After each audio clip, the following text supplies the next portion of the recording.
Hey guys, I'm back. Today's video will be the last part 4 of literary devices or figures of speech. Oxymoron. Two contradictory words are juxtaposed for striking effect. मतलब दो विपरीत शब्दों को एक साथ use किया जाता है बैक टू बैक एक इफेक्ट के लिए, एक प्रभाव डालने के लिए। মানে দুটো বিপরীত শব্দকে একসাথে ব্যবহার করা হয় একটা जोरदार प्रभाव फैलार जन्य। इसका एक एग्जाम्पल है, चार्ल्स लैम्ब का नाम सुना होगा आप लोगों ने। उन्होंने ये कहा है कि I like a smuggler, he is the only honest thief. तो उनका मतलब है मैं एक स्मगलर को पसंद करता हूं क्योंकि एक स्मगलर ही एक ऐसा चोर है जो झूठ नहीं बोलता। तो इसलिए उन्होंने यूज किया है ऑनेस्ट और थीफ एक साथ, जो कॉन्ट्राडिक्टरी वर्ड्स है। एग्जैक्टली ऑपोजिट नहीं है, विपरीत नहीं है, लेकिन फिर भी एक दूसरे को कॉन्ट्राडिक्ट करते हैं, परस्पर का विरोध करते हैं। तो এখানে বলা হয়েছে I like a smuggler, he is the only honest thief. এটা চার্লস ল্যাম্বের কথা। তো উনি বলতে চেয়েছেন যে আমি একটা স্মাগলারকে পছন্দ করি কারণ একটা স্মাগলারই হচ্ছে এমন চোর যে মিথ্যে কথা বলে না বা সবসময় সত্যি কথা বলে। তো এখানে ওটা বোঝাতে তিনি ইউজ করেছেন অনেস্ট আর থিফ একসাথে, একদম সেন্টেন্সের এন্ডে। তো অনেস্ট আর থিফ এক্স্যাক্টলি বিপরীত না হতে পারে নিজের, কিন্তু একে অপরকে কন্ট্রাডিক্ট করছে। Pathetic fallacy. Nature is represented as showing interest in human action either by sympathy or antipathy. मतलब नेचर यानी कि प्रकृति को ऐसे दिखाया जाता है कि प्रकृति जो इंसानों का जो जीवन है, उनका जो काम है डेली का, कुछ भी हो, जो भी एक्शन वो लोग कर रहे हैं, इन्वॉल्व है जिसमें, उसमें नेचर इंटरेस्ट दिखाता है, मतलब दिलचस्पी लेता है। और ये दो प्रकार में हो सकता है, एक हो सकता है सहानुभूति और एक हो सकता है असहानुभूति, यानी कि सिंपैथी और एंटीपैथी। तो এখানে বলেছে যে নেচার মানে প্রকৃতি, প্রকৃতিকে এভাবে দেখানো হয় যে যেন প্রকৃতি মানে মানুষের জীবনে, মানুষের যে মানে নর্মাল কাজকর্ম যেটাই অ্যাকশন হোক সেটাতে ইন্টারেস্ট নিচ্ছে, বুঝলে তো, ইন্টারেস্ট দেখাচ্ছে।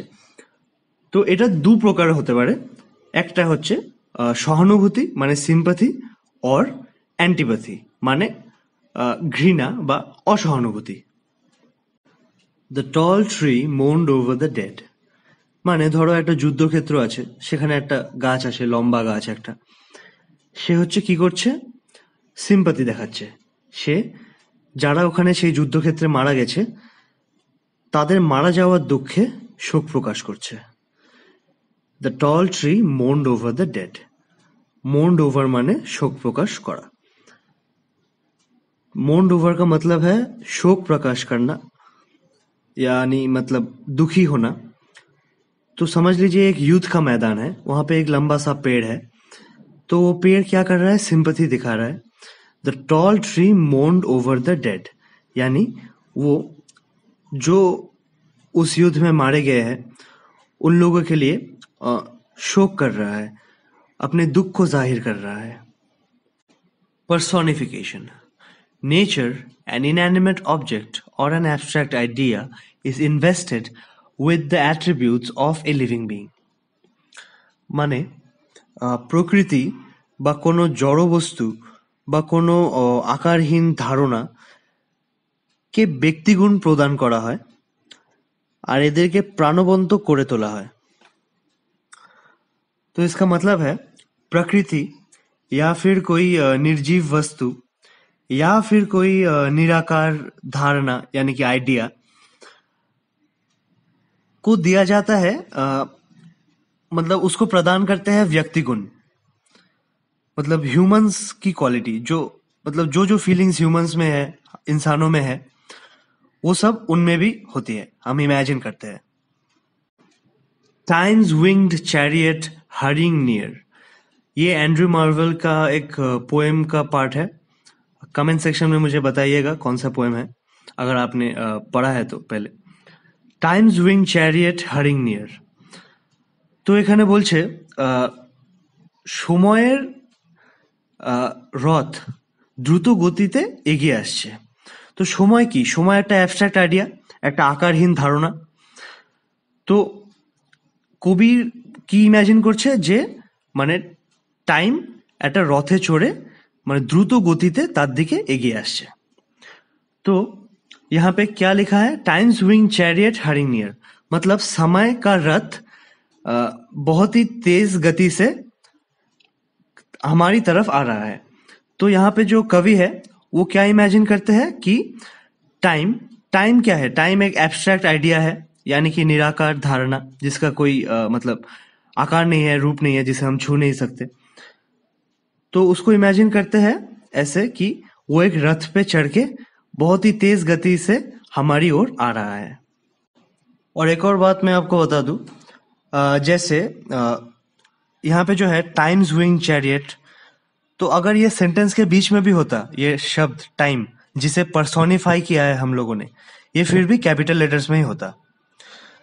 तो इसका मतलब है जब भी आप लोग पर्सोनिफिकेशन यूज करेंगे, किसी चीज को पर्सोनिफाई करेंगे, तो अगर सोच लीजिए आप एक गिटार को पर्सोनिफाई कर रहे हैं। एक गाना है बहुत ही famous, while my guitar gently weeps. तो अगर आप गिटार को पर्सोनिफाई कर रहे हैं तो वो गिटार भी क्या होगा? कैपिटल लेटर में होगा, मतलब जी कैपिटल होगा। समझ गए? তো মানে পার্সোনিফিকেশন যখনই ইউজ হয়, যেটা জিনিস যে জিনিসটাকে পার্সোনিফাই করা হয়, নেচার হোক, নির্জীব বস্তু হোক বা অ্যাবস্ট্রাক্ট আইডিয়া হোক, ওটা সবসময় কি হয়? ক্যাপিটালে ইউজ করা হয়। মানে ধরো তুমি কিছু পার্সোনিফাই করছো, মানে ধরো এখানে টাইমটাই যে আছে, টাইমস উইং চ্যারিয়েট, এই টাইমটা যদি মানে একটা সেন্টেন্সের মাঝখানেও হতো, টাইমকে যেহেতু পার্সোনিফাই করা হয়েছে, টাইমটা বড় হাতের হতো, মানে টিটা বড় হাতের হতো। বুঝতে পারলে? পান duplicity of sense under unity of sound, मतलब जो वर्ड होता है उसका साउंड यानी कि प्रोनाउंसिएशन या फिर उच्चारण सेम रहता है दोनों वर्ड्स का या फिर 2-3 वर्ड्स का, लेकिन उनका मीनिंग अलग होता है। মানে শব্দগুলোর দুটো হতে পারে, তিনটে হতে পারে, সাউন্ডটা একই, মানে প্রনাউন্সিয়েশন উচ্চারণ একই, কিন্তু মানে অনেকটাই আলাদা। इसका एग्जाम्पल है the parson told the sexton, parson का मतलब है पादरी, and the sexton tolled the bell, sexton का मतलब है चर्च का कोई अधिकारी जहाँ जो काम करता है वहां पे। तो यहाँ पे जो पहला हमने टोल्ड यूज किया, द पार्सन टोल्ड, वो टोल्ड का मतलब है पार्सन ने बोला। और उसके बाद जो सेकंड टोल्ड है, द सेक्सटन टोल्ड, उसका मतलब है सेक्सटन ने घंटी बजाई, the sexton tolled the bell. तो এখানে বলেছে the parson told the sexton and the sexton tolled the bell. Parson মানে হচ্ছে পাদ্রী, আর হচ্ছে সেক্সটন মানে হচ্ছে গির্জা ঘরের কোনো কর্মচারী। তো আমরা এখানে যে প্রথম টোলটা বলছি, দ্য পার্সন টোল্ড দ্য সেক্সটন, এই টোলটার মানে হচ্ছে পার্সন সেক্সটনকে বলল। আর এখানে যে সেকেন্ড টোলটা আছে, the sexton tolled the bell, এই টোলটার মানে হচ্ছে সে ঘন্টাটা বাজালো, the sexton rang the bell. Transferred epithet, epithet का मतलब है एडजेक्टिव, एपिथेटर माने हलो adjective. An epithet or adjective is transferred from the proper subject to an accompanying thing.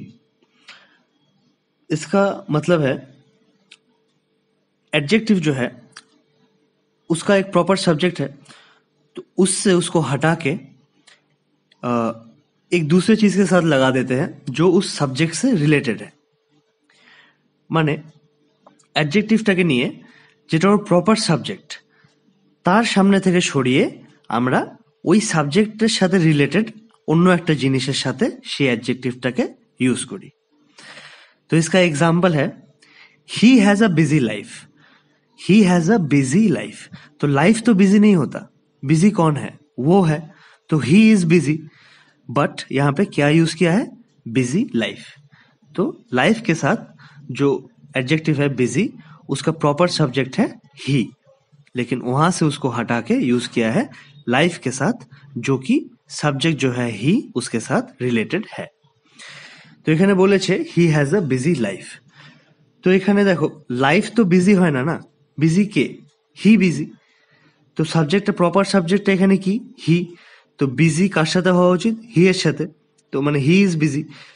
তো হি এর থেকে মানে প্রপার সাবজেক্ট থেকে অ্যাডজেক্টিভটাকে এপিথেটটাকে সরিয়ে নিয়ে ইউজ করেছে কোথায়? লাইফের সাথে, যেটা হচ্ছে ওই হি যে সাবজেক্টটা সেটার সাথে রিলেটেড, অ্যাকম্পানি করছে সেটাকে।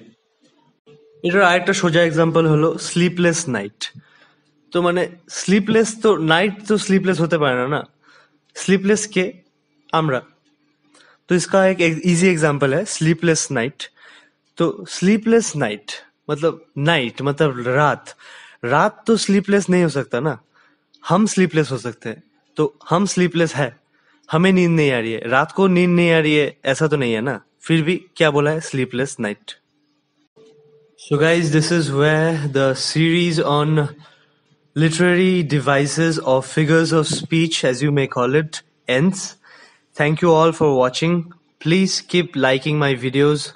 Please keep commenting and please subscribe to my channel. Thank you all so much.